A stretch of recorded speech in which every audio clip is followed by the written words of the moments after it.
Good morning, everyone. Today we will discuss staffing as a part of HRM. In last video we discussed about HRM. HRM means human resource management. It means manage the human resource, because human resource is an important element in an organization. Without human resource, an organization cannot survive. Human resource is an active mean. And the other type of resources are passive. And passive means are depends on active means. If there is no active mean, then there is no use of passive mean. Okay. तो staffing as a part of HRM, कि staffing जो HRM होता है वो एक wider concept है, एक पूरा सब्जेक्ट है, ठीक है, एक अलग सा फील्ड है. स्टाफिंग क्या है, उसका एक छोटा सा पार्ट है, क्योंकि स्टाफिंग में हमने जो बात की थी कि राइट पर्सन को राइट जॉब पर सिलेक्ट करना, कि पोस्ट को फिल करना और फिल रहने देना. बट HR मैनेजर जो होता है, HR मैनेजमेंट जो होता है, ये बहुत बड़ा कंसेप्ट है. तो कहते हैं कि कौन कौन सी एक्टिविटीज़ परफॉर्म की जाती है ह्यूमन रिसोर्स मैनेजमेंट के अंदर, कि एक जो ह्यूमन रिसोर्स मैनेजर है वो कौन कौन सी एक्टिविटीज़ को परफॉर्म करता है. तो फर्स्ट पॉइंट आ जाता है रिक्रूटमेंट एक्सेट्रा, कि जो HR मैनेजर है वो क्या करता है, जो मेन फंक्शन होता है HR मैनेजर का, कि फाइंड आउट करना कि कितने लोगों की रिक्वायरमेंट है, मतलब एस्टिमेट लगाना number of people required. It means कि रिक्रूटमेंट करना, सबसे पहले एस्टिमेट लगाएंगे, देन रिक्रूटमेंट करेंगे, सर्च करेंगे, एडवर्टीजमेंट देंगे, सर्च करना प्रोस्पेक्टिव कैंडिडेट को और उनको स्टिमुलेट करना कि आकर ऑर्गेनाइजेशन में अप्लाई करो. उसके बाद हम क्या करते हैं, सिलेक्शन करते हैं, बेस्ट कैंडिडेट को सिलेक्ट करते हैं on the basis of interview, written test. Then उनकी प्लेसमेंट होगी, जॉब पर ज्वाइनिंग होगी. फिर हम उनको क्या करते हैं, ट्रेनिंग देते हैं. हम उनको क्या करते हैं, कंपनसेशन देते हैं, प्रमोशन देते हैं, परफॉर्मेंस अप्रेजल किया था ना हमने. तो ये सब चीज़ें आ गई, रिक्रूटमेंट एक्सेट्रा आप कह सकते हो, ठीक है. तो ये क्या है, HR मैनेजर का ये काम है.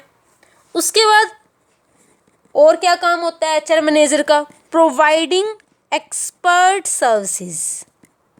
प्रोवाइडिंग एक्सपर्ट सर्विसेज, कि HR मैनेजर क्या करता है, डिफरेंट सर्विसेज प्रोवाइड करता है ऑर्गेनाइजेशन को, जो क्या होती हैं, मतलब जिसके लिए स्पेशल नॉलेज की नीड होती है. HR मैनेजर क्या करता है, जॉब को इवेल्युएट करता है, मतलब जॉब की वर्थ देखता है कि इस जॉब की वैल्यू कितनी है, कि मार्केट में इस जॉब के लिए कितना पे किया जा रहा है, हमारी ऑर्गेनाइजेशन इस जॉब के लिए कितना पे कर रही है. परफॉर्मेंस अप्रेजल करते हैं, इवैल्यूएट किया जाता है एम्प्लॉयज़ की परफॉर्मेंस को. उसके अलावा जो HR मैनेजर है वो क्या करता है, नेगोशिएट करता है. क्या करता है, नेगोशिएट करता है किसके साथ, ट्रेड यूनियन के साथ. Negotiate with trade union. Trade union बताया था ना क्या होता है, कि वर्कर्स क्या करते हैं, अपना एक ग्रुप बना लेते हैं और क्या करते हैं, स्ट्राइक पर चले जाते हैं कि हमारी मांगे पूरी करो. सुन रखा होगा आप लोगों ने, कई बार मूवीज़ में देखा होगा कि हम तब तक काम नहीं करेंगे जब तक कि हमारी जो है वेजेस इंक्रीज़ नहीं की जाएंगी, हमारे डिमांड्स को पूरा नहीं किया जाएगा.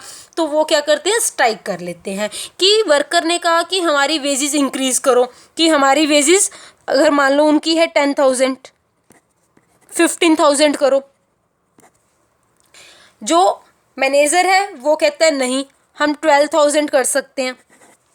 तो HR मैनेजर क्या करता है, मैनेजर, क्योंकि HR मैनेजर किस पे आ रहा है, मिडल लेवल पे, क्योंकि एक डिपार्टमेंट बना दिया गया, मिडिल लेवल में आ गया।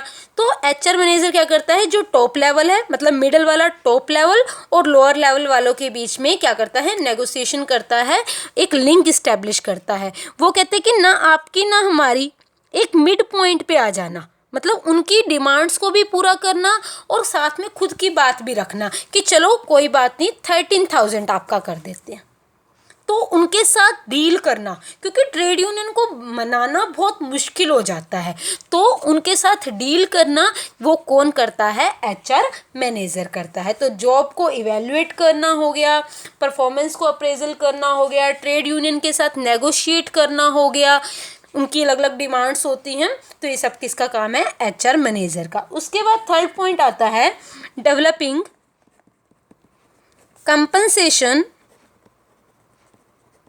एंड इंसेंटिव प्लान, कि ये जो एचआर मैनेजर होता है वो क्या करता है, रिसर्च करता है।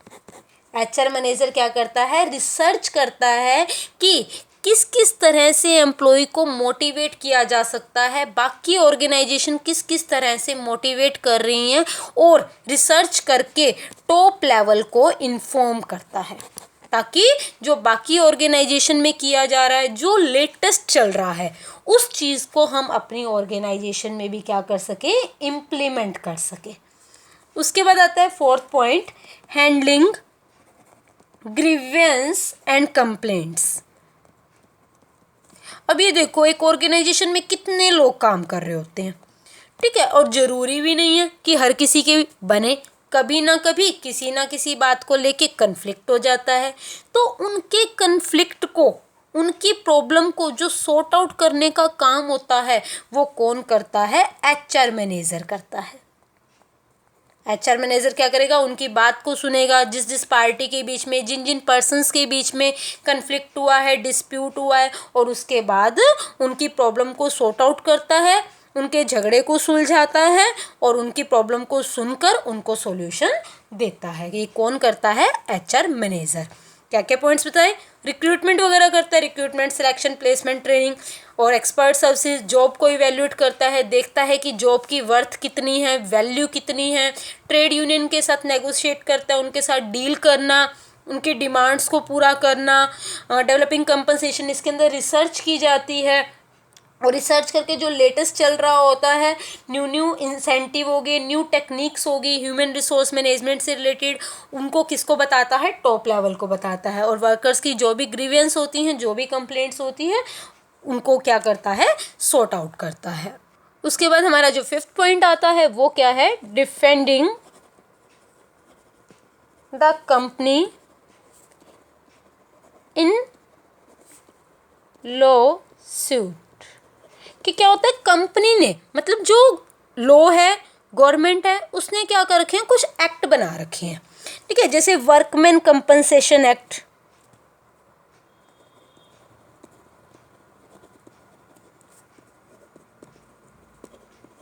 Factory act.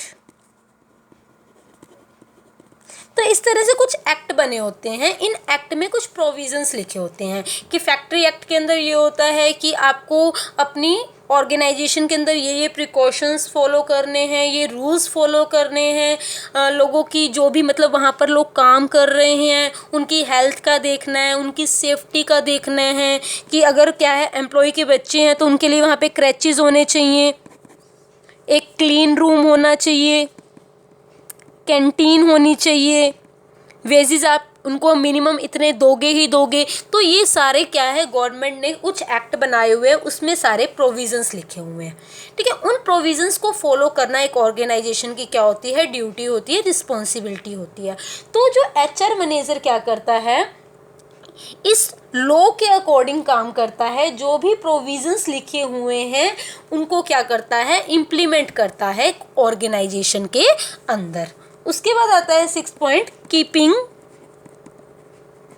पर्सनल रिकॉर्ड, कि एक ऑर्गेनाइजेशन में कौन कौन से एम्प्लॉय आ रहे हैं, कब आ रहे हैं, कब जा रहे हैं, इन सब का एक रिकॉर्ड बनाकर रखता है एचआर मैनेजर।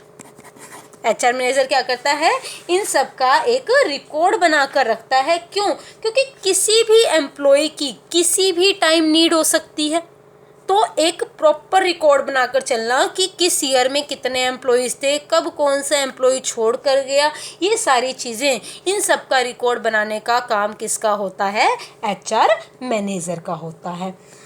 किसको ट्रेनिंग दी जा रही है, किसका ट्रांसफ़र हुआ, किसको कितना रेम्यूनरेशन दिया जा रहा है, किसका प्रमोशन हुआ, ये सारी चीज़ें। उसके बाद आता है developing the organisational structure. HR manager क्या करता है, जो ऑर्गेनाइजेशन होते हैं, जो ऑर्गेनाइजेशन में डिफरेंट डिफरेंट डिपार्टमेंट्स होते हैं, उनको भी क्या करता रहता है, रिव्यू करता रहता है कि कहीं किसी डिपार्टमेंट में पर्सन की नीड तो नहीं है। ये सारा काम किसका होता है, एचआर मैनेजर का। ओके, तो ये था एचआर मैनेजर के क्या क्या ड्यूटीज़ हैं। जो स्टाफिंग है वो एक छोटा सा पार्ट है। हमने क्या क्या पॉइंट्स किए कि रिक्रूटमेंट वगैरह करता है, जो भी उनके ग्रीवेंस होते हैं उसको सॉर्ट आउट करता है, जॉब को इवेल्युएट करना, नेगोशिएट करना ट्रेड यूनियन के साथ, उसके बाद जो भी लॉ वगैरह बने हुए हैं उनको इम्प्लीमेंट करना, लोगों का रिकॉर्ड रखना, और जो भी ऑर्गेनाइजेशन स्ट्रक्चर है उसको रिव्यू करते रहना। ठीक है, उसके बाद आता है एक छोटा सा टॉपिक है और हमारा staffing as a line as well as staff activity।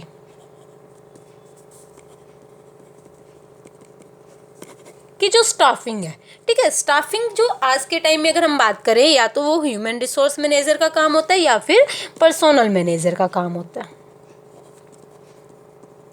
ठीक है, जो रिक्रूटमेंट सिलेक्शन वगैरह करता है। अब आपको ये भी पता है कि ऑर्गेनाइजेशन के अंदर जो एम्प्लॉयज़ रखे जाते हैं वो किस में रखे जाते हैं, डिपार्टमेंट्स में रखे जाते हैं। किस में रखे जाते हैं, डिपार्टमेंट्स में। कि जैसे परचेज डिपार्टमेंट है, वहाँ पर लोगों की नीड है। प्रोडक्शन डिपार्टमेंट है, वहाँ पर लोगों की नीड है।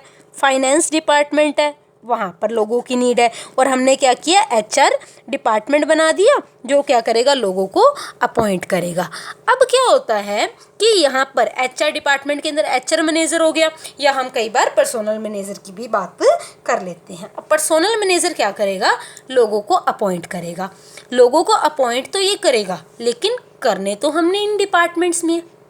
तो यहाँ पर जो पर्सोनल मैनेजर क्या करता है, लोगों को अपॉइंट करेगा, मतलब रिक्रूटमेंट करेगा, सिलेक्शन करेगा। जब हम बात करते हैं staffing as a line activity, staffing as a line activity, यहाँ पे क्या करेगा, जो पर्सोनल मैनेजर है वही सारा का सारा काम करेगा। यानी कि रिक्रूटमेंट, सिलेक्शन, ट्रेनिंग सारा का सारा एचआर मैनेजर कर रहा है। और इन केस अगर कोई मिस्टेक हो जाती है, मतलब अगर हमने कोई रॉन्ग अपॉइंटमेंट कर ली, तो उसके लिए रिस्पॉन्सिबल भी कौन होगा, एचआर मैनेजर या फिर पर्सोनल मैनेजर। ठीक है, यानी कि सारी की सारी एक्टिविटी कौन करता है, एचआर मैनेजर करता है, पर्सोनल मैनेजर करता है। रिक्रूटमेंट हो गया, सिलेक्शन हो गया, प्लेसमेंट हो गया, ट्रेनिंग होगी। जब हम लाइन एक्टिविटी की बात कर रहे हैं, जब हम लाइन एक्टिविटी की बात करें, या फिर हम लाइन मैनेजर भी कह सकते हैं कि पर्सोनल मैनेजर क्या है, as a line manager. Personnel manager as a line manager, कि वही सारा का सारा काम कर रहा है और रिस्पॉन्सिबल भी वही है इन केस अगर कोई भी मिस्टेक हो जाती है, कोई भी रॉन्ग अपॉइंटमेंट हो जाती है। ओके, उसके बाद आ जाता है personnel manager as a staff manager. Personnel manager as a staff manager, जैसे अभी मैं आपको बता रही हूँ कि लोगों को रखना है, हमने अलग अलग डिपार्टमेंट में अपॉइंट करवाना है उनको, तो यहाँ पे तो क्या है, सारा का सारा काम ये कर रहा है, और कल को कोई मिस्टेक हो जाएगी तो यही रिस्पॉन्सिबल होगा। बट अगर personnel manager as a staff manager का रोल प्ले कर रहा है, तो क्या करेगा ये, इनको मतलब हर डिपार्टमेंट के मैनेजर को, मतलब जिस डिपार्टमेंट में नीड है, परचेज डिपार्टमेंट में लोगों की नीड है, तो human resource manager, personnel manager क्या करेगा, परचेज मैनेजर को एडवाइस दे देगा कि आप इस पर्सन को रख लो, कि आप इस पर्सन को रख लो, एडवाइस देगा, ठीक है। लेकिन कल को अगर कोई मिस्टेक हो जाती है, अगर कोई मिस्टेक हो जाती है तो उसके लिए वो रिस्पॉन्सिबल नहीं होगा, क्योंकि वहाँ पे वो एडवाइस दे रहा है, वो एम्प्लॉयज़ की प्रॉब्लम को सॉल्व कर रहा है, डिपार्टमेंट मैनेजर की वो हेल्प कर रहा है लोगों को रखने में। बट क्या रिजल्ट रहता है उसके सजेशन का, उसका उस पर कोई इम्पैक्ट नहीं पड़ेगा, वो सिर्फ सजेशन दे रहा है। मानना ना मानना डिपार्टमेंट के मैनेजर पर डिपेंड करता है कि वो उस पर्सन को रख रहे हैं या नहीं रख रहे। इसके लिए जो पर्सनल मैनेजर है वो रिस्पॉन्सिबल नहीं होगा इन केस अगर कोई भी मिस्टेक हो जाती है, कोई भी रॉन्ग अपॉइंटमेंट हो जाती है। क्या बताया, अगर वो लाइन मैनेजर है तो वो रिस्पॉन्सिबल होगा, वही सारा काम कर रहा है, रिक्रूटमेंट, सिलेक्शन, प्लेसमेंट। अगर कोई मिस्टेक हो जाती है, कोई भी रॉन्ग अपॉइंटमेंट हो जाती है, उसके लिए रिस्पॉन्सिबल वो है। लेकिन अगर वो एज ए स्टाफ मैनेजर की बात कर रहा है तो वो क्या करता है, सिर्फ एडवाइस देता है, किसको, डिपार्टमेंटल मैनेजर को। इन केस अगर कोई भी रॉन्ग हो जाता है, कोई भी रॉन्ग अपॉइंटमेंट हो जाती है तो उसके लिए वो रिस्पॉन्सिबल नहीं होगा। तो ये था personnel manager as a line manager and personnel manager as a staff manager. Okay, उसके बाद आता है, एक होता है हमारा फंक्शंस ऑफ मैनेजमेंट, एक होता है हमारा फंक्शनल एरिया ऑफ मैनेजमेंट। एक होता है हमारा फंक्शन ऑफ मैनेजमेंट, एक होता है हमारा फंक्शनल एरिया ऑफ मैनेजमेंट।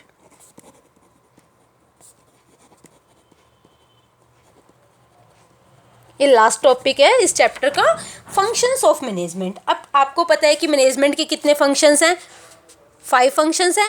कौन कौन से, प्लानिंग हो गया, ऑर्गेनाइजिंग हो गया, स्टाफिंग हो गया, डायरेक्टिंग हो गया, कंट्रोलिंग हो गया। ये 5 फंक्शंस क्या हैं, परवेसिव नेचर के हैं, मतलब हर जगह अप्लाई होंगे। ये क्या होंगे, हर जगह अप्लाई होंगे, चाहे तो फिर वो बिजनेस की बात करें और चाहे हम नॉन बिजनेस की बात करें। तो फंक्शंस ऑफ मैनेजमेंट हर जगह अप्लाई होते हैं। उसके बाद है functional area of management. Functional area of management क्या कहते हैं कि ऑर्गेनाइजेशन के ऑब्जेक्टिव को अचीव करने के लिए, ऑर्गेनाइजेशन के ऑब्जेक्टिव को अचीव करने के लिए जो हम डिफरेंट एक्टिविटीज़ करते हैं, ऑर्गेनाइजेशन के ऑब्जेक्टिव को अचीव करने के लिए the activities performed by organisation to achieve its objective is called functional area of management. Organisation के ऑब्जेक्टिव को अचीव करने के लिए जो डिफरेंट एक्टिविटीज़ की जाती हैं, लाइक प्रोडक्शन हो गया, एक्टिविटी है, परचेज हो गया, एक एक्टिविटी है, सेल हो गया, ये एक्टिविटी है। तो ये जो एक्टिविटीज़ की जा रही है ना, किस लिए की जा रही हैं, ऑब्जेक्टिव को अचीव करने के लिए। तो ये जो एक्टिविटीज़ है इनको हम क्या बोलते हैं, फंक्शनल एरिया ऑफ मैनेजमेंट। क्या बोलते हैं, फंक्शनल एरिया ऑफ मैनेजमेंट। किसको, इन एक्टिविटीज़ को। अब हमने ये बोला जो फंक्शंस ऑफ मैनेजमेंट है वो तो क्या है, परवेसिव है, हर जगह अप्लाई होते हैं। बट ये क्या होता है, डिफरेंट ऑर्गेनाइजेशन में डिफरेंट होती हैं। इनके जो फंक्शनल एरिया ऑफ मैनेजमेंट हो गया, जो ये एक्टिविटीज़ होगी वो डिफरेंट ऑर्गेनाइजेशन में डिफरेंट होती है। जैसे क्या है, अगर एक मैन्युफैक्चरिंग इंडस्ट्री है, एक मैन्युफैक्चरिंग इंडस्ट्री है तो वहाँ पे क्या प्रोडक्शन एक्टिविटी होगी। मैन्युफैक्चरिंग इंडस्ट्री काम ही क्या है, मैन्युफैक्चर करना, प्रोड्यूस करना, तो प्रोडक्शन एक्टिविटी होगी। बट यही प्रोडक्शन एक्टिविटी क्या ट्रेडिंग बिजनेस के अंदर होगी। ट्रेडिंग के अंदर तो हम क्या कर रहे हैं, परचेज कर रहे हैं, सेल कर रहे हैं, बना बनाया सामान परचेज करके उसी सामान को, उन्हीं गुड्स को हम क्या कर रहे हैं, सेल कर रहे हैं। तो क्या ट्रेडिंग के अंदर प्रोडक्शन एक्टिविटी होगी, नहीं होगी। तो ये फंक्शंस तो हर जगह होंगे, 5 फंक्शंस, चाहे बिजनेस है चाहे नॉन बिजनेस है। But functional area of management क्या होता है, डिफरेंट होता है ऑर्गेनाइजेशन टू ऑर्गेनाइजेशन। तो ये था हमारा टॉपिक आज जो हमने डिस्कस किया। एक तो हमने क्या कहा कि स्टाफिंग क्या एचआर मैनेजमेंट का एक छोटा सा पार्ट है, एचआर मैनेजर कौन कौन सी एक्टिविटीज़ करता है।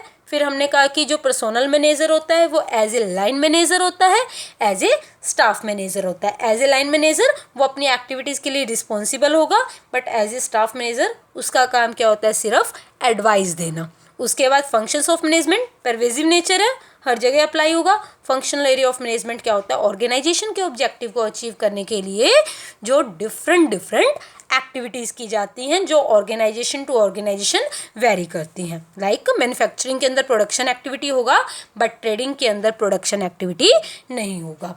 तो ये था हमारा आज का टॉपिक, अच्छे से क्लियर हो गया होगा। हमारा ये चैप्टर यहाँ पे फिनिश हुआ। Thank you, have a nice day.